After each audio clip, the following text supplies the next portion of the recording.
Show previews చూడాలనుకుంటున్నారా? Latest episode చూడాలనుకుంటున్నారా? Star interviews చూడాలనుకుంటున్నారా? మరెన్నో మీకోసం వెంటనే ZEE5 యాప్ ని డౌన్లోడ్ చేసుకోండి. దీని గురించే కదా? అవును.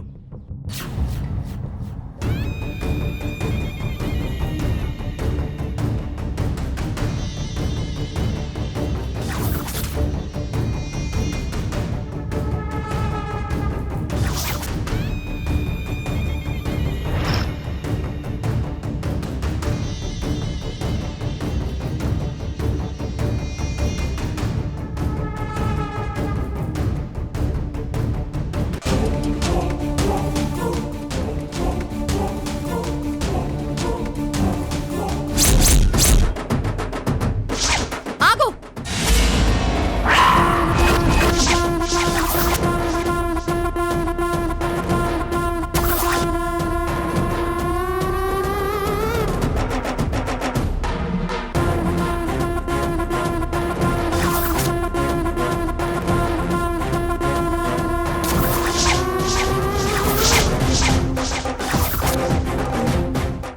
గాజులా? అవెక్కడున్నాయి? అప్పుడెప్పుడు వస్తాను, 10,000 తెస్తాను, ఇస్తాను అంటూ చాలా రోజులు వెయిట్ చేశా.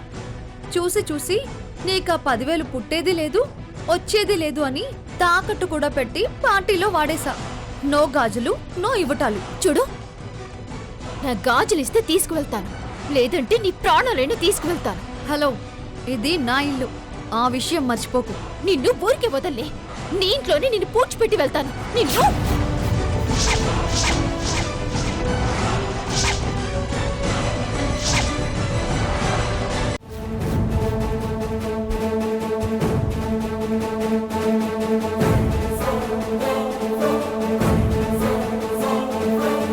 ఇంకా చూసుకోండి, పెళ్లి చూపులు. నా పని అయిపోయింది, నేను వెళ్తున్నాను. పద్మావతి గారు, ఒక్క నిమిషం. సారీ అండి, మీరే పెళ్లి కూతురు అనుకోండి, పొరపాటుగా ఏదేదో మాట్లాడేశాను. I'm really sorry. పొరపాటు అన్నారుగా, క్షమాపణలు ఎందుకులేండి. పొట్టిదానా, చూసి నేర్చుకో. సంస్కారం అంటే ఇలా ఉంటది.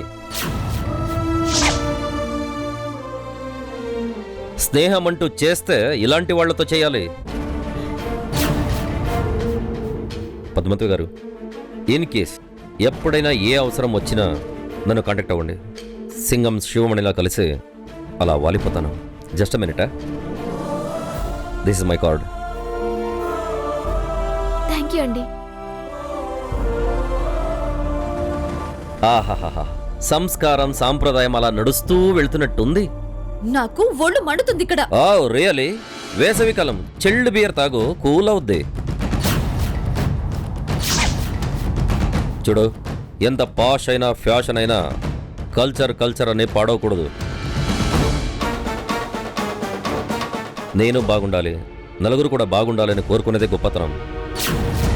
ఇంతకు మించి జరిగితే ఏమీ మిగలదు. నీ మంచికే చెప్తున్నాను.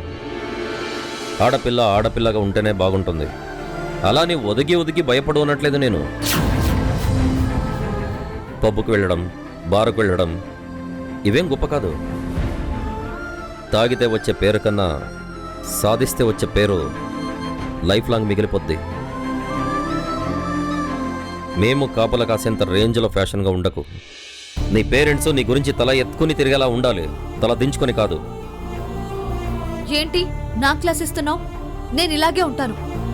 నచ్చితే చేసుకో, నచ్చకపోతే వెళ్ళిపో. డోంట్ వరీ, నేను ఎలాగో వెళ్ళిపోతాను. నేనేదో నీకు క్లాస్ పెడుతున్నాను అనుకుంటే నీ కర్మ. తాగు, ఇంకా తాగు, వాళ్ళ కంటిళ్ళు తాగు. నీకు అర్థం కావట్లేదు. నా కాళ్ళు పట్టుకునే దాకా వచ్చారు వాళ్ళు.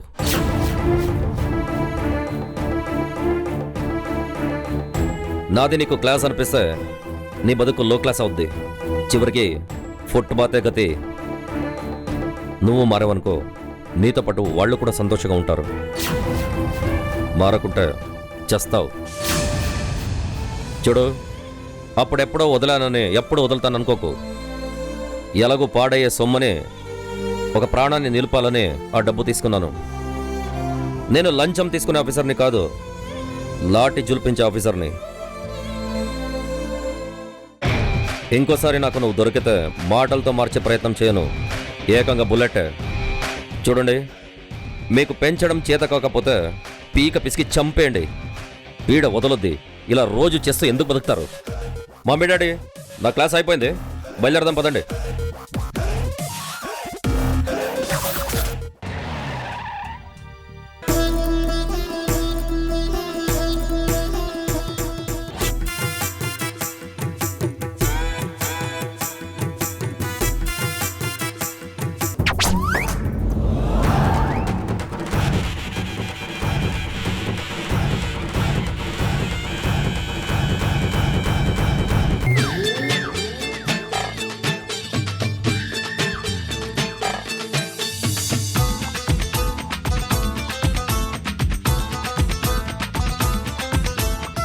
నడుం వంగి నిలబడినట్టు లేదు చూడండి. నడుము బట్టేస్తే వంగి నిలబడకుండా ఒంగోలు గీతలాగా ఎగిరి గంతేటి. అమ్మా, ఏంటి అలా నిలబడ్డా? వెరైటీగా ఉంది. నీ ప్రేమ కోసమే తప్పిస్తున్నాను, నీ కోసమే జీవిస్తున్నాను. నీ ప్రాణాన్ని నిలబెడతావో పోగొడతావో ఇక నువ్వు చెప్పే మాటల్లోనే ఉంది. సిద్ధు, నువ్వు చెప్పినంత సులభంగా నేను చెప్పలేను. ఉన్నది చెప్పడానికి భయమెందుకు గంగోత్రి? సిద్ధు, నా జీవితం నా చేతుల్లో లేదు. నీకు తగిన అమ్మాయిని నేను కాదు. నమ్మను. సిద్ధు, ఇదేంటి తను ఇక్కడికి వచ్చింది? ఏదో గందరగోళం ఉన్నట్టుందే.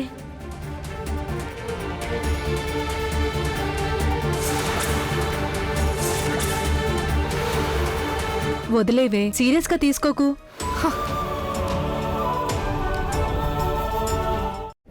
ఈరోజు అమావాస్య, శాపానికి శక్తి ఎక్కువయ్యే రోజు.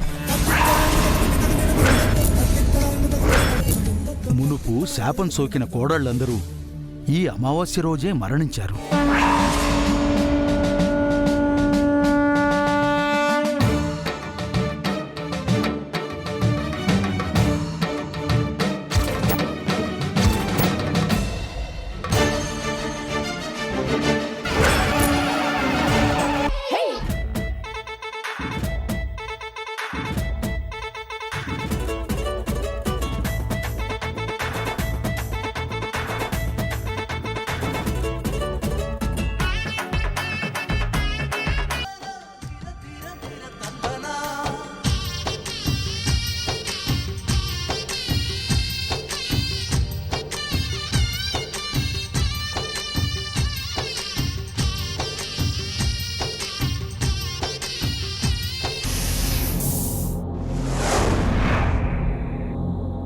రేయ్, ఈ టైంలో దయ్యం సినిమాలేంట్రా? కాంచనా టూరా? మంచి స్టోరీ, నువ్వు చూడు. కరెక్ట్ టైంకి దయ్యం సినిమానే చూస్తున్నారు. ఈ రోజు వాళ్ళకి తడిచిపోద్ది.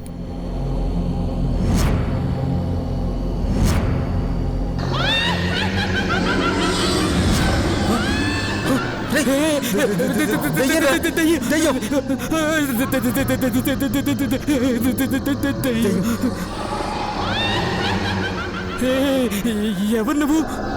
చూస్తే తెలియడం లేదా? దయ్యాన్ని, దయ్యాన్ని.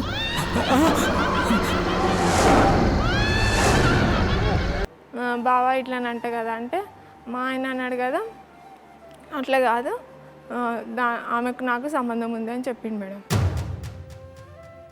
మళ్ళీ ఒకరోజు ఇల్లు దులుపుతుంటే ఇంట్లో ఒక ఫోటో దొరికింది మేడం, మా ఆయనది, ఇంకొక అమ్మాయిది. పనికి పోయి తీసుకొని వెళ్ళిపోయిండు రేణుకా అనే అమ్మాయి. తిట్టలేదు ఆమె, మా దగ్గర సంసారమే చేయలేదు. సంసారం చేయకుండా 3 పెద్ద ఆపరేషన్లు అయినాయా? మీ ఆయన పేరేంటి? నరసింహ. ఈయనేనా? ఆయనకు ఆల్రెడీ పెళ్ళైతే నీ భర్త ఎలా అయి ఉంటాడు? నీ సుఖం కోసం అతనితో ఉంటూ తాళి అని చెప్పి అందరికీ డ్రామా ఆడేదానికి ఒకటి కట్టుకున్నారు, కానీ అది తాళి ఎప్పటికీ కాలేదు, ఎగతాళిగానే మిగిలిపోతావు నువ్వు. నీకేమో వాడు కావాలి, వాడితో పుట్టిన పిల్లలు కావాలి. ఆవిడకి అవసరం లేదా మొగుడు పిల్లలు? ఒక 15 ఏళ్ల అమ్మాయిని ట్రాప్లో పెట్టుకొని భార్య మీద లేనిపోనివి చెప్పి దాన్ని పోయి చేయాల్సిన పనులన్నీ చేసి నీ భార్య గురించి మాట్లాడతావా? నీ భార్య లేకపోతే మీ అమ్మ నాన్నకు చెప్పి డైవర్స్ ఇచ్చి ఇంకో పెళ్లి చేసుకో, నిన్నెవడు మాట్లాడు. 15 ఏళ్ళ అమ్మాయికి కథలు చెప్పేసి లేకపోవటం కాదు.